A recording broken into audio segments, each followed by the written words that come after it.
12 Days for Happiness. Happiness is a state of harmony, well-being and flourishing, in the midst of our daily circumstances. Being happy is a daily achievement, which demands perseverance of purpose. We all want happiness. But we're looking in the wrong places. Sonia Lyubomirsky said that in almost every nation, from the United States, Greece and Slovenia to South Korea, Argentina, and Bahrain, when asked what they want most in life, people put happiness at the top of their lists. What do you think would make you happier? Take a moment to consider. Might it be a relationship? More flexibility at work? A new job that better provides for you and your family? An extra bedroom? A more attentive spouse? A baby? Looking younger? Relief from your bad back? Losing weight? Your child excelling at school? Knowing what you really want to do with your life? More supportive, loving parents? Cure from a chronic illness or disability? More money? More time? If your answers look anything like these, all of which friends have confided to me over the years, you're in for a surprise. None of these things will make you substantially happier. But this doesn't mean that the goal of finding lasting happiness is unrealistic or naive. The catch is that we tend to look for happiness in the wrong places. What we believe would make a huge difference in our lives actually, scientific research shows, makes only a small difference, while we overlook the true sources of personal happiness and well-being. That's why positive psychology and the science of happiness is so important. It shows us what really makes us happy and what doesn't. Knowing that, we can finally create our lives in ways that are optimized for happiness. In psychology, Barbara Fredrickson uses the term flourishing to talk about feeling fully alive, being creative and able to overcome adversity. Martin Selligman, in his theory of well-being, tells us about flourishing as a term related to positive mental health since it implies the absence of mental illness or disorder and, at the same time, the presence of personal growth. For Selligman, the factors to achieve personal well-being are PERMA, the acronym for these 5 fundamental factors, which are P. Positive emotions. It is about experiencing more positive emotions than negative ones, through activities that lead us to increase them, which will make us have more time for enjoyment, increasing our well-being. E. Engagement. Delivery, commitment, involvement. It is the ability to engage positively in day-to-day actions. Even if they seem unpleasant to us, even if they are not, if we use our strengths when doing them, our level of well-being will rise. Our relationships. It refers to making an authentic connection with others. He says others are the best antidote to life's difficult times and the most reliable way to cheer yourself up. Good job, Managing relationships with others constructively will help us keep our level of well-being high. M. Meaning. Meaning in life. Belonging to something bigger than ourselves will also lead us to well-being. Being altruistic will bring us more happiness than buying something, for example. A. Accomplishment. Discipline, perseverance and results. Feeling that we can achieve the goals we set for ourselves will increase our well-being. It is the perception of achievement. We truly succeed when we persevere, have greater determination, and maintain consistency of purpose. Sometimes, they are more decisive than one's own capabilities. We must, therefore, minimize our suffering on the one hand and increase our growth on the other, with attention to these factors. Furthermore, Selligman states that we must have at least 3 of these 6 additional characteristics: self-esteem, having a positive attitude towards oneself, optimism, resilience, ability to overcome adversity, vitality, self-determination and positive relationships. 3 happiness myths holding you back.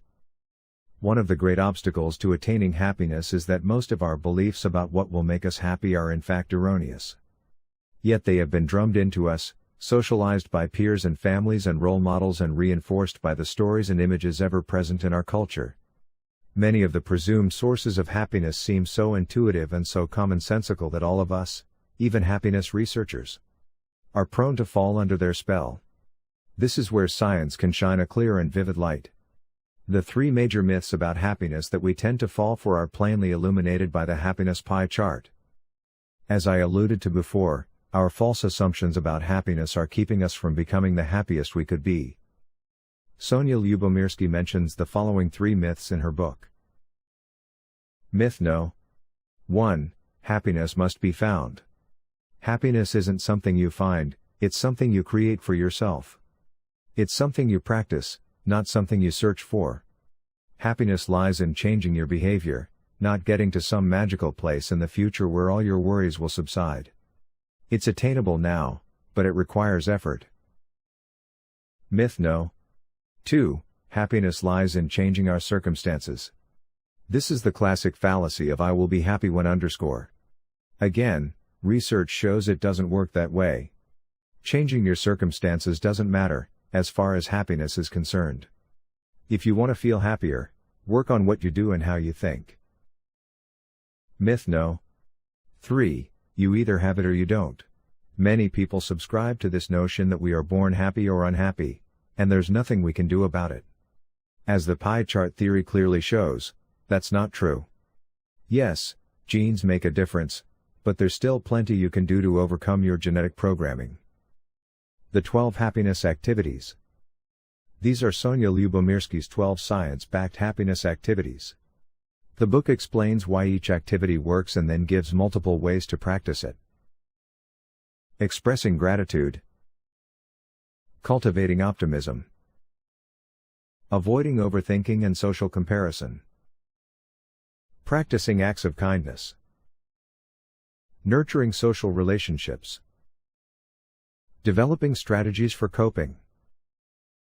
Learning to forgive.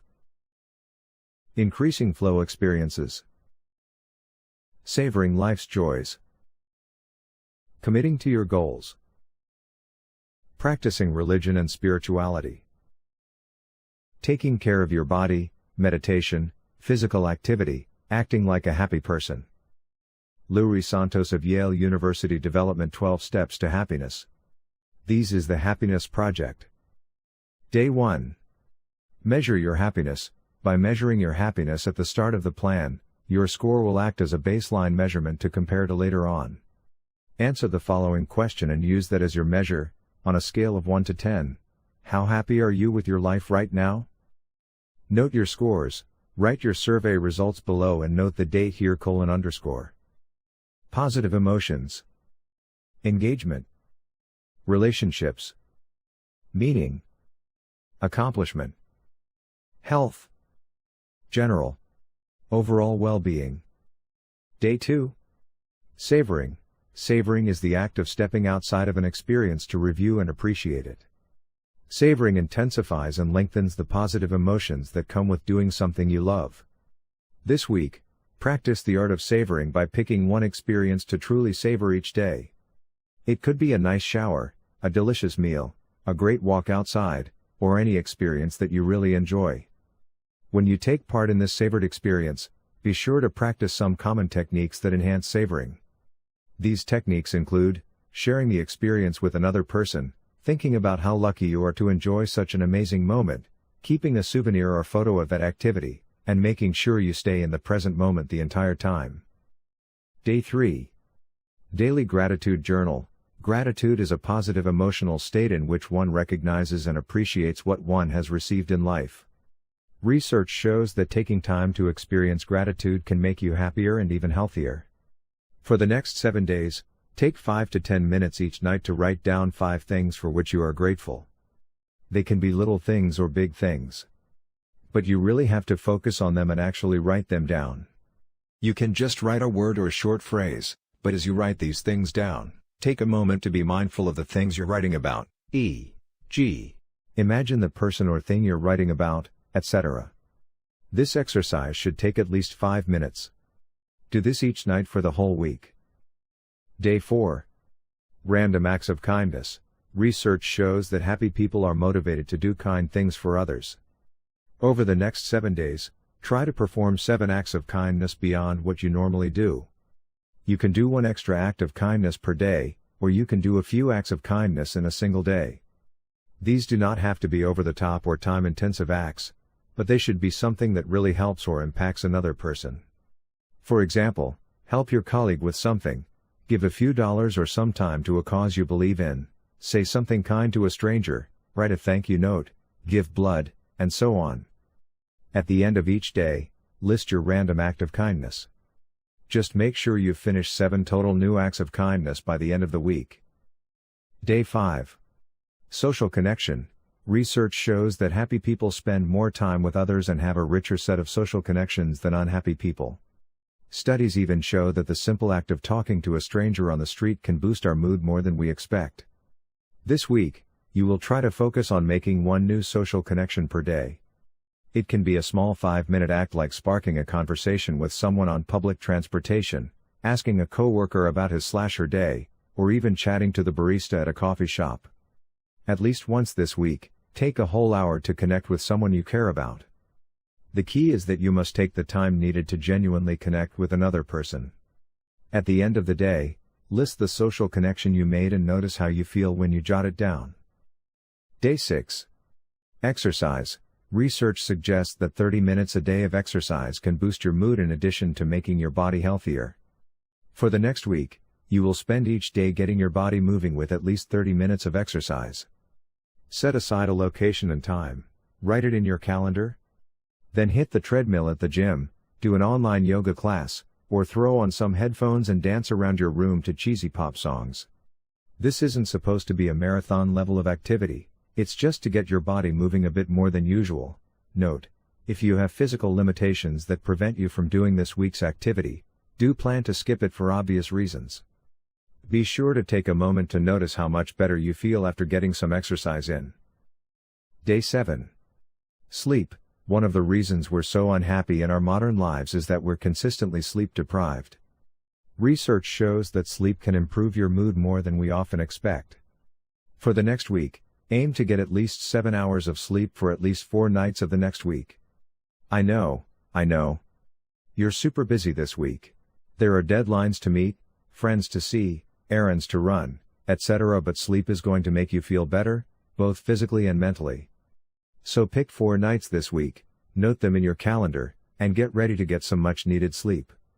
Also be sure to practice good sleep hygiene too, no devices before bed and try to avoid caffeine and alcohol on the days you're getting your sleep on.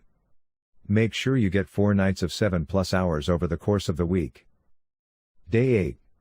Meditate. Meditation is a practice of intentionally turning your attention away from distracting thoughts toward a single point of reference, e.g., the breath, bodily sensations, compassion, a specific thought, etc.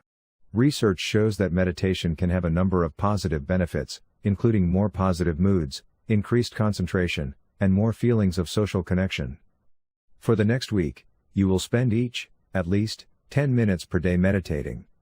Find a quiet spot where you won't be disturbed while you're meditating. Day 9. Gratitude letter/visit. One of your last requirements is one that research suggests will have a big impact on your happiness and that of another person. This week, write a letter of gratitude to someone you care about.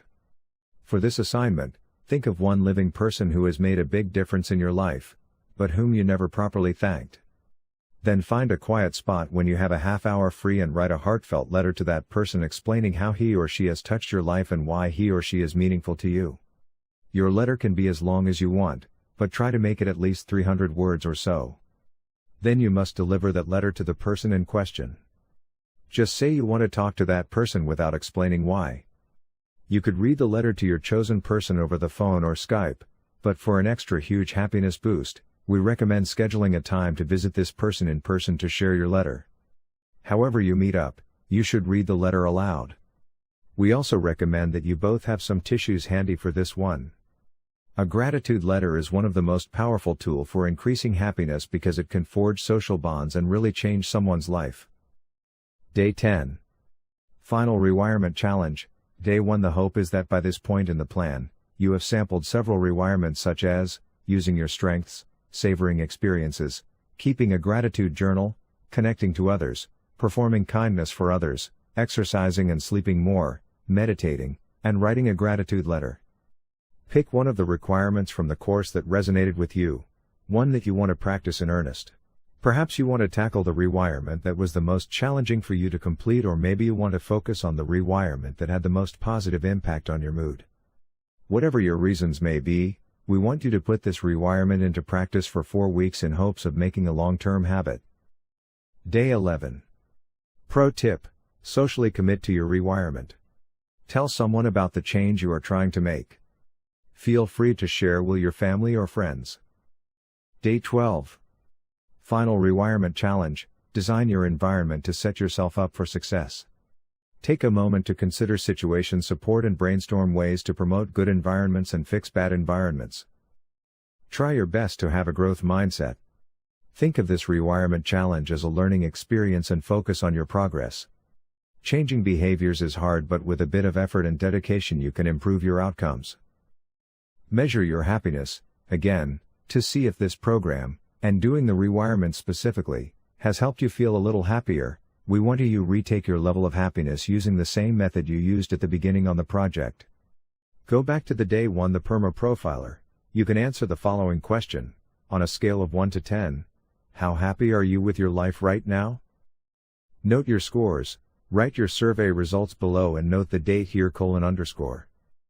Positive emotions, engagement, relationships, meaning, accomplishment, health, general, overall well-being. This project on the science of happiness gives you ideas for your next Thanksgiving time. You can share some of the activities or do others during that important date.